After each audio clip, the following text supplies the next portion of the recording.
In January 2022, a vaccine mandate for truckers crossing the US-Canada border ignited controversy in Canada. The trucking industry, with its history of independence, bristled at the government's intrusion into their personal medical decisions. Many truckers saw this mandate as a step too far. This sentiment, coupled with economic insecurity and social changes, created fertile ground for dissent. The mandate quickly became a lightning rod for broader discontent. The Freedom Convoy, initially a protest against the trucker vaccine mandate, morphed into a larger movement.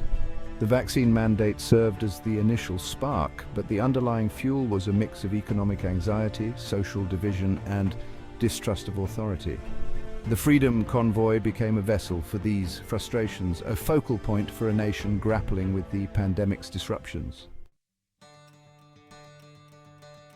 The Freedom Convoy, in its early days, was a spectacle of logistics and organization. Truckers from across Canada, their rigs adorned with Canadian flags and protest slogans, converged on Ottawa. The convoy, stretching for kilometers, brought traffic to a standstill, capturing the nation's and the world's attention. As the convoy made its way to Ottawa, it attracted a wider range of supporters. People disillusioned with pandemic restrictions and concerned about personal liberties joined the movement. We came from all corners of the country. It wasn't just about the vaccine mandate anymore. It was about standing up for our rights, for our freedom. The atmosphere in Ottawa was electric. The city became a stage for a dramatic showdown between the government and a segment of its citizenry. We felt like we were part of something much bigger. People from all walks of life were joining in, and it felt powerful. The convoy's arrival in Ottawa marked a turning point, transforming the protest into a static occupation and signaling a shift in the government's approach. The occupation of Ottawa by the Freedom Convoy transformed the city centre into a surreal tableau of protest and resistance. The constant blare of truck horns and makeshift encampments created an atmosphere of disruption and unease. Some residents sympathised with the protesters' grievances, offering food and supplies. Others felt besieged in their own city, their lives disrupted by the noise and traffic. The situation here in Ottawa is quite tense.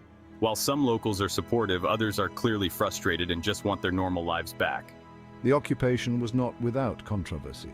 Reports of harassment, intimidation, and property damage further polarized public opinion. The occupation of Ottawa brought into focus the challenges of balancing the right to protest with the rights of residents to peace and security. The city became a microcosm of a nation grappling with fundamental questions about the limits of dissent in a democratic society.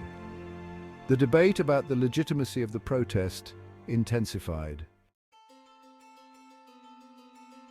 The Emergencies Act was invoked as a last resort. We needed a unified approach to maintain public order and safety. Our role was to enforce the act with the utmost respect for citizens' rights.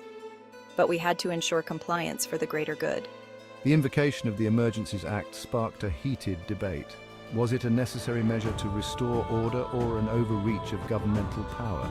We believed it was essential to protect the health and well-being of our communities, even if it meant taking extraordinary steps.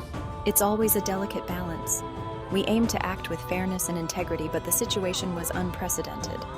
This tension between public safety and individual freedoms remains a central issue in the discussion on government mandates. For me, it's about standing up for my rights and my family's future. We can't let the government control every aspect of our lives. Yeah, exactly. We are fighting for our freedom and against what we see as government overreach. It's about more than just the mandates. It's about our right to choose. The Freedom Convoy brought together a wide range of grievances, from vaccine mandates to broader concerns about personal liberties and government control. We want our voices to be heard. We're not just a bunch of troublemakers.